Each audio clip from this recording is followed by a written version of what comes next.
Pour ceux qui sont loin de Niamey, je vous informe qu'il est en train de pleuvoir ici. On a prévu l'installation dans les grands halls du CCOG, mais hélas, il a fallu transférer à l'intérieur de la salle de conférence.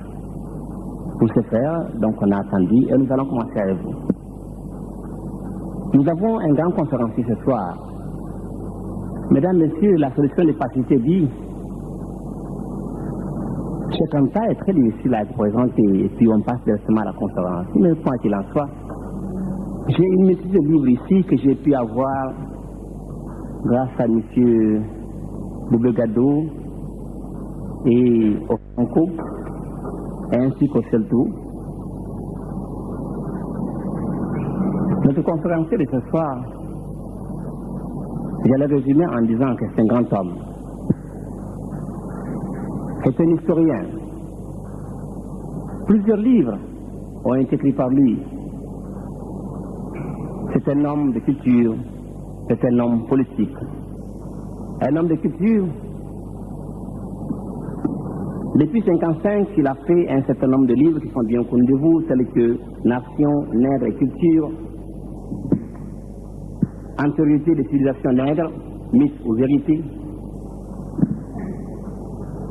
les fondements culturels, techniques et industriels d'un futur État fédéral d'Afrique noire, l'Afrique noire précoloniale, l'unité culturelle de l'Afrique noire, etc.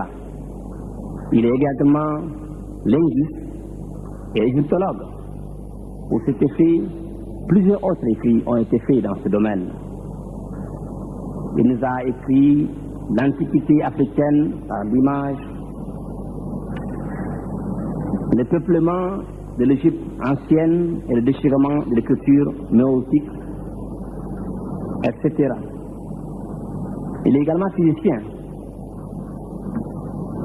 Vous avez sûrement vu ou entendu parler des écrits sur le laboratoire de radiocarbonique de l'IFAN, physique nucléaire et chronologie absolue. Il a participé à la mise en place de plusieurs volumes sur l'histoire générale de l'Afrique, qui a sorti un volume en ce moment. Linguiste, comme je vous l'ai dit, il nous a écrit sur la parenté génétique de l'Égypte pharaonique et des langues négro-africaines. Son dernier volume, La civilisation ou barbarie. Cheikh Anta, comme je vous l'ai dit, historien, philosophe, linguiste, physicien, anthropologue, etc. L'homme qui appartient à la classe des grands hommes, tels que Léonard de Vinci, qui ont tout fait de leur vivant. L'Afrique doit être fière d'avoir eu des fils semblables. En politique, il est également secrétaire général du RND au Sénégal. Ce soir, si je tente de parler de Cheikh Anta, il serait très difficile, comme je vous l'ai dit au début, de le présenter. Il a écrit également plusieurs articles sur les sciences physiques et sur les sciences sociales, des dizaines d'articles. Ce soir, il va nous entretenir sur un thème accueillant, un thème d'actualité, un thème qui concerne vous et moi, un thème, disons, chez nous, sur l'apport de l'Afrique à la civilisation universelle. Thème très alléchant. Pour en savoir plus, écoutons plus le conférencier.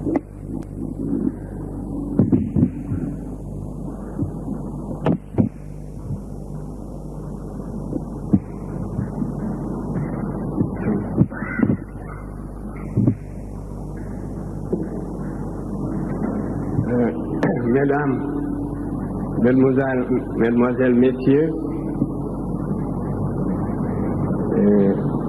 il se fait tard et pourtant j'aurais voulu vous parler, vous entretenir ce soir assez longtemps pour pouvoir vous communiquer un certain nombre d'informations qui me paraissent essentielles. Hélas, je serais bien obligé de me résumer. Mais j'essaierai, autant que faire se peut, de vous communiquer quand même l'essentiel du thème de ma conférence. Aujourd'hui, en effet, nous devons parler de l'apport de l'Afrique à la civilisation universelle. De quoi s'agit-il? L'Afrique passe pour être un continent russe qui n'a presque rien apporté à la civilisation. On parle souvent du rendez-vous du donner et du recevoir, en supposant que d'ici là, l'Afrique aura fait ses preuves et que peut-être dans la phase ultime du développement de la civilisation universelle, l'Afrique apportera quelque chose à l'humanité. C'est vraiment renverser le courant de l'évolution et raconter l'histoire à rebours que de concevoir le développement historique de cette façon. Parce que c'est bien le continent africain qui fut à l'origine de tout le développement de la civilisation. Je voudrais seulement saisir 3 grandes étapes de cette évolution et m'entretenir avec vous là-dessus. Au tout début donc, maintenant cette question ne se discute plus âprement, mais il y a une trentaine d'années, pour être sérieux, il ne fallait pas considérer que l'Afrique puisse être réellement le berceau de l'humanité. C'était une idée qui paraissait extrêmement saugrenue et il fallait même faire preuve d'un grand courage intellectuel pour avancer une telle pensée. Depuis, la recherche s'est développée et vous en connaissez les résultats. Nous savons aujourd'hui que l'Afrique est bien le berceau de l'humanité.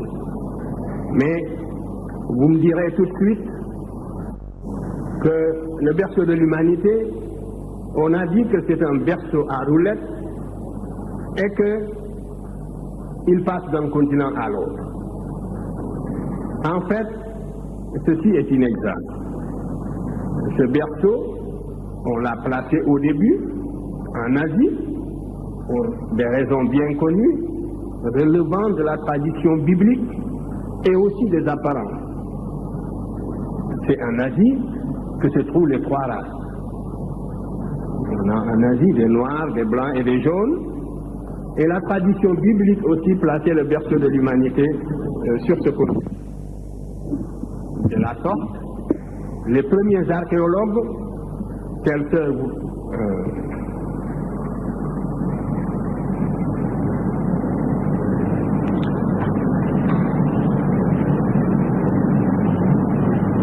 les premiers archéologues, tels que Bernard Boulet, ont essayé de vérifier la véracité biblique.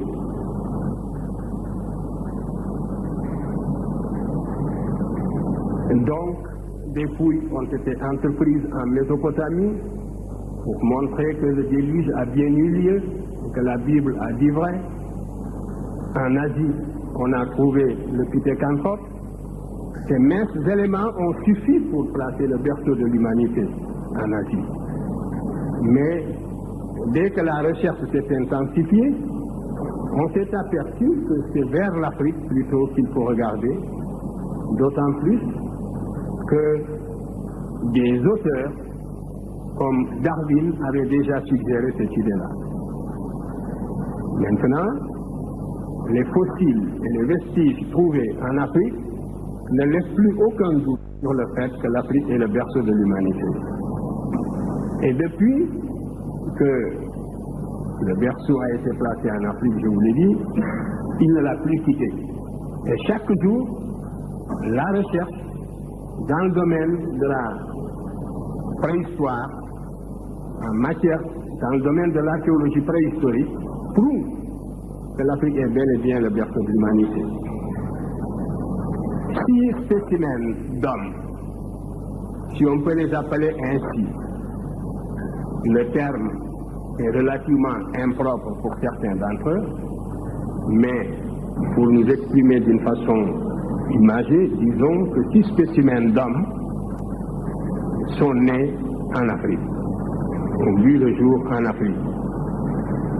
Les 3 premiers n'ont pas atteint, semble-t-il, dans l'état actuel de la recherche, un potentiel d'expansion suffisant pour sortir de l'Afrique. Mais les 3 autres en sont sortis pour peupler les autres continents. Les 3 premiers sont l'Australopithèque robustus, ce sont des noms barbares, je ne m'attarderai pas sur ces questions-là. C'est donc l'Australopithèque robustus, l'Australopithèque gracile et l'Homo habilis. Ces 3 spécimens, on ne les trouve pas sur les autres continents dans l'état actuel de l'archéologie préhistorique, de la recherche dans le domaine de l'archéologie préhistorique. Mais l'Homo erectus, qui est apparu en Afrique il y a environ 2 millions d'années, l'homme de Néandertal, que l'on appelle maintenant, et que l'on appelait aussi l'Homo faber, et que l'on appelle maintenant l'Homo sapiens, ainsi que l'Homo sapiens sapiens, ces 3 variétés sont sorties de l'Afrique pour aller peupler le reste du monde. L'Homo erectus est sorti de l'Afrique très probablement vers 1 700 000 ans. Il y avait 2 voies de sortie pour cette humanité, soit par l'isthme de Suez, soit aussi par le détroit de Gibraltar. Ce sont les voies qui ont été pratiquées par la première humanité née en Afrique sous la latitude du Kenya, dans cette région de l'Afrique de l'Est, qui comprend à la fois l'Éthiopie, le Kenya, la Tanzanie et même l'Afrique du Sud. Donc, cette humanité qui est née dans cette région est sortie de l'Afrique par l'isthme de Suez et par le détroit de Gibraltar. L'Homo erectus est entré en Europe il y a environ 400 000 ans. Il a été suivi par l'homme de Néandertal, très probablement vers 100 000 ans ou 150 000 ans. Et l'Homo sapiens sapiens lui-même, c'est-à-dire l'homme qui est à la fois comme vous et moi, c'est la dernière forme, si vous voulez, de l'humanité. L'Homo sapiens sapiens est sorti de l'Afrique il y a 40 000 ans et est allé peupler également l'Europe. Voilà donc le processus de la formation, si vous voulez, de l'humanité, de l'apparition de l'humanité, et aussi le déplacement de cette humanité vers les autres continents. Si l'humanité était restée seulement en Afrique, elle ne se serait pas différenciée en races. Le continent africain présente une climatologie qui ne justifie pas extrêmement la différenciation raciale. Donc la race est une notion géographique. Et c'est parce que l'Homo sapiens sapiens est sorti de l'Afrique il y a 40 000 ans pour aller peupler l'Europe en particulier, qu'il est entré en Espagne et enfant, qu'il a séjourné dans cette région dans des conditions extrêmement dures, parce que c'est pendant la dernière glaciation Würmienne qui a duré 100 000 ans que l'Homo sapiens sapiens est sorti de l'Afrique. Donc c'est parce que cet Homo sapiens est sorti de l'Afrique pour aller en Europe, dans ces conditions très spécifiques, qu'il s'est opéré une différenciation raciale. L'humanité qui est née en Afrique il y a 120 000 ans, en l'espèce de l'Homo sapiens sapiens, cette humanité était nécessairement négroïde, comme vous le savez. Vous savez bien que les organismes supérieurs nés sous la latitude du Kenya, pour survivre dans les conditions de la préhistoire, devaient être nécessairement pigmentés. L'organisme devait être nécessairement protégé du flux des rayons ultraviolets sous la latitude du Kenya pour pouvoir survivre. Donc, l'écran de mélanine est fonctionnel. C'est un bouclier qui protège l'organisme des rayons ultraviolets pour lui permettre de survivre. Et c'est la raison pour laquelle cette humanité qui est née par hasard en Afrique était nécessairement négroïde. En émigrant dans les conditions de la préhistoire pour aller en Europe, elle s'est adaptée à d'autres conditions diamétralement opposées aux conditions de vie de l'Afrique. Et c'est pour ça que progressivement, elle a blanchi pour devenir leucoderme. Ce laps de temps est évalué à peu près à 20 000 ans si nous considérons la date, l'époque de l'entrée de l'homme de Grimaldi, c'est-à-dire du premier Africain en Europe. L'homme de Grimaldi, ainsi qu'on l'appelle, est entré en Europe il y a 40 000 ans. Il est resté sur place, il a évolué sur place jusqu'à moins 20 000 ans, pour qu'apparaisse pour la première fois sur la planète la morphologie du leucoderme et par conséquent le type humain qu'on appelle la race de Cro-Magnon. Il faudra encore attendre 15 000 ans pour qu'apparaisse le type que l'on appelle communément l'homme de la chancelade et qui serait le prototype du jaune. Pendant le paléolithique supérieur donc, voilà les trois races qui vont exister dans les conditions de la glaciation burmienne. Et la toute première, qui est la race noire, s'est étendue de l'Europe de l'Ouest jusqu'au lac Baïkal. À travers la Crimée, le bassin du Don, toute la région de l'Europe actuelle, partout, on trouvait, il y a 32 000 ans, on ne trouvait qu'une seule humanité homogène, qui était cette humanité négroïde, qui, en s'expatriant, se différenciait aussi. C'est la même humanité aussi qui a fini, vers moins 15 000 ans, qui a traversé le détroit de Bering pour aller peupler également les trois Amériques. Justement, le peuplement de l'Amérique est une confirmation de l'origine monogénétique de l'humanité, parce qu'en Amérique, vous avez toutes les transitions climatiques depuis la terre de feu jusqu'en Alaska. Vous avez donc toutes les zones climatiques possibles qui existent. Mais l'Amérique n'a pas connu d'homme fossile. Il n'y a pas, par exemple, en Amérique, ni d'Homo erectus, ni d'Australopithèque robustus, ni d'Australopithèque gracile, ni d'Homo habilis, ni d'Homo erectus. Parce que comme je vous ai dit que les trois premières variétés ne sont pas sorties de l'Afrique, c'est tout à fait normal qu'on ne les trouve pas en Amérique, mais l'Homo erectus est bien sorti de l'Afrique et on ne le trouve pas en Amérique. De même, l'homme de Néandertal est sorti de l'Afrique et on ne le trouve pas non plus en Amérique.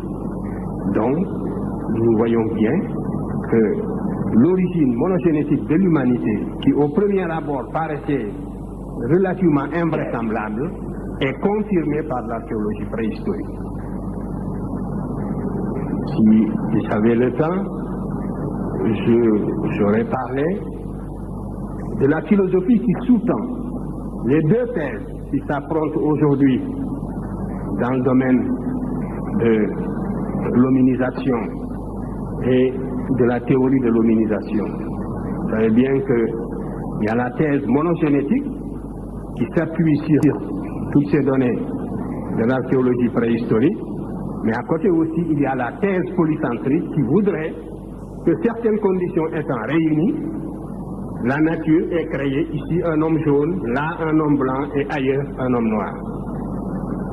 Cette thèse, qui est aussi la thèse du bon sens, eh bien, elle n'est pas confirmée par les faits d'archéologie préhistorique.